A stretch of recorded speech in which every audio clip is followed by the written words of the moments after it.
Non, c'est pas du tout le nouveau Fais pas ci, fais pas ça, c'est une série familiale, mais dans le traitement, c'est totalement différent. Non pas que je renie Fais pas ci, fais pas ça, j'ai joué dans la saison 4 et j'ai réalisé 5 épisodes dans les saisons 8 et 9. J'adore cette série, mais je voudrais pas qu'on croie que c'est le nouveau Fais pas ci, fais pas ça. C'est pas du tout le même traitement. On est dans des problématiques beaucoup plus adultes, beaucoup plus drama.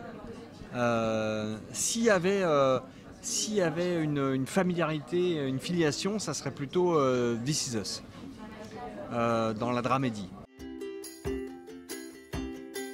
Moi, ce qui m'a plu, c'est de pouvoir vraiment faire de la comédie pure, mais en même temps d'avoir aussi une sensibilité du personnage, de montrer les fragilités, des rapports du couple, du rapport avec les enfants qui ne sont pas les siens aussi, du rapport avec les autres, les parents, la vie de chacun, les problèmes, les succès, enfin je sais pas, c'est une osmose, comme si à un moment donné dans la vie on propose un projet, c'est exactement ce que vous aviez envie de faire, et de retrouver Philippe qui joue et qui réalise quand même, qui est assez exceptionnel, parce qu'on parle peu de cette personne qui est à ma droite.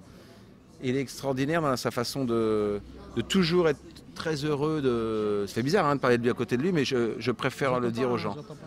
Toujours très heureux, toujours très client de la vanne en dehors et pendant, de laisser libre cours à l'imagination, et en même temps le texte il est au cordeau, donc il est super facile à apprendre d'ailleurs, tellement il est bien écrit, et je sais pas, c'est d'être dirigé comme ça par quelqu'un qui est toujours positif et qui nous aime, et donc nous on l'aime et on est très heureux en fait. Et j'étais très heureux en tant qu'acteur et en tant que spectateur à voir cette série, je lui ai redit encore tout à l'heure, et j'espère qu'on va vite retourner les épisodes en fait.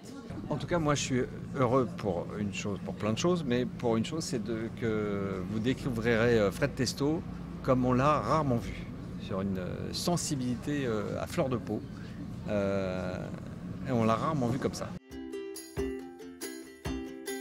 Je voulais pas jouer, je voulais faire un casting, et puis au fur et à mesure de la préparation, les producteurs me disaient mais pourquoi tu fais pas toi? Ouais. Heureusement. C'est pour ça que ça sert aussi des producteurs. Je sais pas si c'est heureux, mais en tout cas moi, je parle en tant que spectateur. ils m'ont vraiment donné envie. Et en plus Philippe ils m'ont vraiment donné envie, ils m'ont vraiment fait confiance, et puis voilà, j'avais envie de voilà. Et ça j'avais envie bien. de jouer avec cette bande en fait.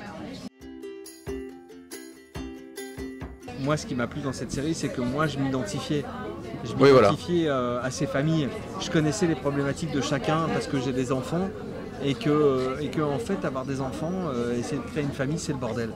En fait, il n'y a pas une bonne façon. Voilà, il y a des grands pédopsychiatres qui disent des parents, c'est être de mauvais parents. C'est-à-dire que l'éducation en tant que telle, c'est impossible. C'est impossible. Moi, j'ai 2 enfants que j'ai élevés exactement de la même façon. Ils sont radicalement différents. Et heureusement, l'être humain a sa propre trajectoire, et il évolue comme bon lui semble, et heureusement. Et donc nous, parents, on essaye de naviguer avec ça, et c'est compliqué. Voilà. C'est ça qui m'intéresse. Et je pense que ce sera toujours une série moderne. Traiter de la famille et des complexités, des rapports parents-enfants, c'est des rapports de couple. Voilà, ça sera toujours moderne.